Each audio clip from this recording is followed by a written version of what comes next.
Hey guys, what's going on? This is John from Friends of Your Benefits. So today I want you to meet the latest member of our household. Here is Dasher, and Dasher is a 10-week-old King Charles Cavalier, and Dasher is here today to talk to us about pet insurance. Now, before we get started, there's a little story that I want to share with you guys about Dasher's older brother, Royal. So a few years ago, my fiance, Jenica, she went on a work trip and she entrusted Royal with her father. Now, Royal was having a great time over there, but dogs get bored, and as dogs get bored, Royal decided to find an open laundry hamper. He found the open laundry hamper and he decided to eat a pair of tube socks. Unfortunately, the socks didn't come out. Royal was brought to the vet and surgery was required to get these socks out. So as a result, it cost the family $8,000. So definitely sucks, those things happen. But believe it or not, 6 months later, Jen had another work trip. And Royal did the same exact thing. After that, Jenica got pet insurance. But unfortunately, it cost Jen and our family about $16,000, which is a huge chunk of change. Now, as it relates to coverage for your dog or cat, there's really two types of policies that exist in the marketplace. The first is a discount plan. And as the name implies, a discount plan happens to give you discounts on vet or sometimes prescription drug bills that are out there. And in general, what will happen is your vet will need to participate with the discount plans network, and you might save anywhere between 10 and 20% on your vet bills. In general, the premium for these policies happens to be anywhere between $10 and $15 a month. The other type of policy happens to be true pet insurance. Now, with true pet insurance, there's a few things that you definitely need to know. So number one, there's really two forms of pre-existing conditions that can apply as it relates to your pet. The first one is known as breed-specific pre-existing conditions. So perfect example is, let's say you have a golden retriever, and in general, golden retrievers happens to have knee issues when they get a little bit older. Let's say the golden retriever has a knee issue when they're 5 or when they're 6. What will happen then, if you happen to have a policy that has that provision in place, coverage for surgery for the knee will not be covered. The other thing out there that you need to watch out for, and virtually all policies in the pet insurance space have this, is regular underlying pre-existing conditions.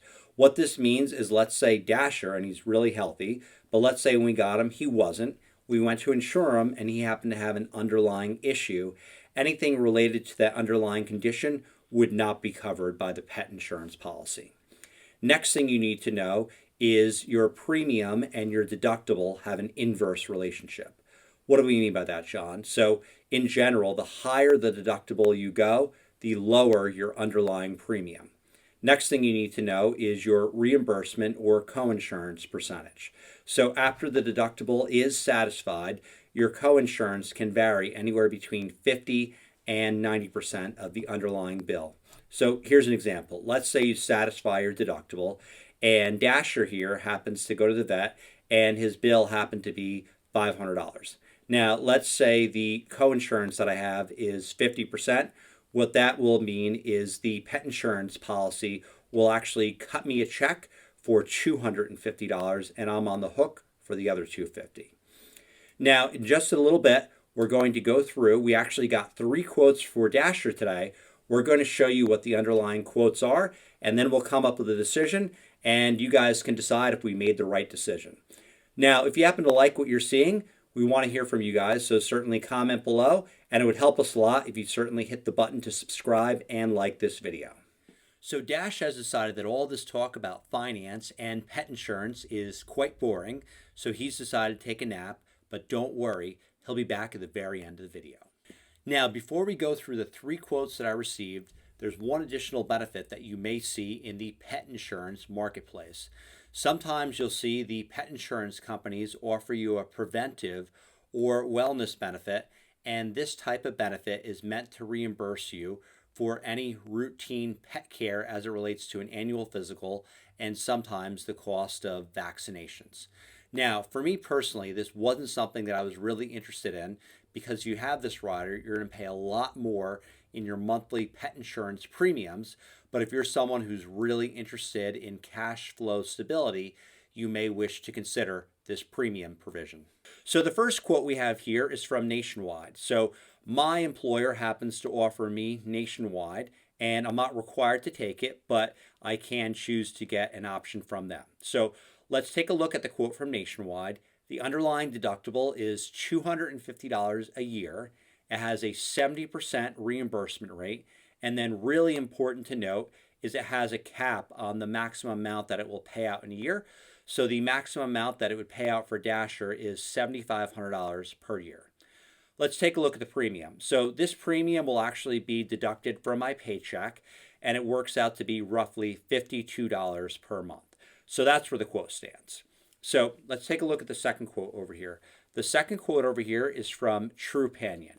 Now, a few things about Trupanion. So the first thing is I'm going to opt for a higher deductible if I want to choose this policy, but I have the flexibility to go as low as $0 and pay a lot of money, or go as high as $1,000. Now, for me personally, with Dasher, I'm willing to take some risk, and I'm willing to have a catastrophic policy. So for today, we're going to focus on the policy that has a $1,000 deductible, but the reimbursement rate is 90%. Unlike the quote from Nationwide, the annual limit, there is actually no annual limit. It's unlimited. So for all the issues that Dasher may have, hopefully it doesn't have any. Basically, I'm on the hook for 10% once I reach that $1,000 deductible. One thing that's a little bit different about the Trupanion policy, it's a per condition deductible rather than an annual deductible. And the other thing which seems a little appealing is once I satisfy that deductible, instead of, in the first example, of Nationwide cutting me a check, Trupanion will actually send the reimbursement directly to the vet or the pet hospital, which will save me a lot on cash flow. Now, the last policy that we took a look at was from Pets Best. Now, Pets Best, for the policy that we took a look at, the deductible here, it's an annual deductible of $1,000, and the reimbursement rate after that deductible is satisfied is 90%. Similar to Trupanion right here, good news, there is actually no cap on the reimbursements that we would have if we happen to use it and be really in need of it for Dash out there. Also important to note, with all these policies, pre-existing conditions do apply, but with Pets Best and with Trupanion, there's no hereditary pre-existing conditions that apply to these policies. Now, here comes the important time. We take a look at the three policies, right? We take a look at the policy from Nationwide. That was about $50 a month. And the pro with Nationwide was I happen to have the lowest deductible. Now with Nationwide, we're going to discard that. It's not going to make the finalist circle because I really honestly wasn't a fan of the annual limit of $7,500. If I'm going to get pet insurance, I really want something that happens to have unlimited coverage or really high coverage if I really need it.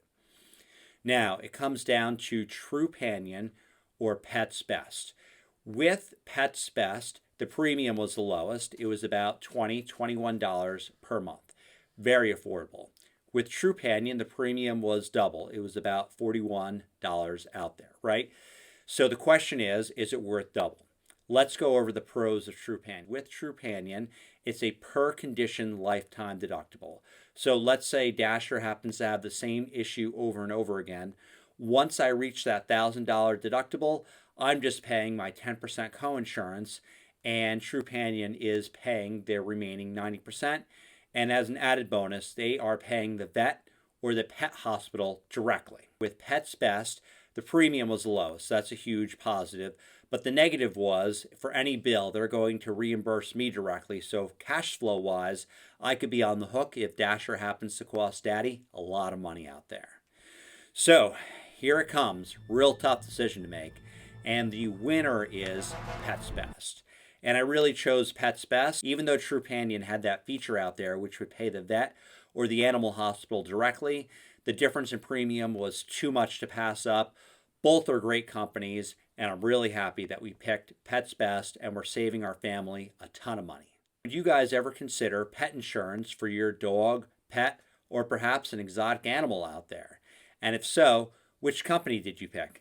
Comment below. Now, before we close out, here's a few clips of Dasher being Dasher and being the wonderful puppy, and I promise you, he has a little bit more energy than right now.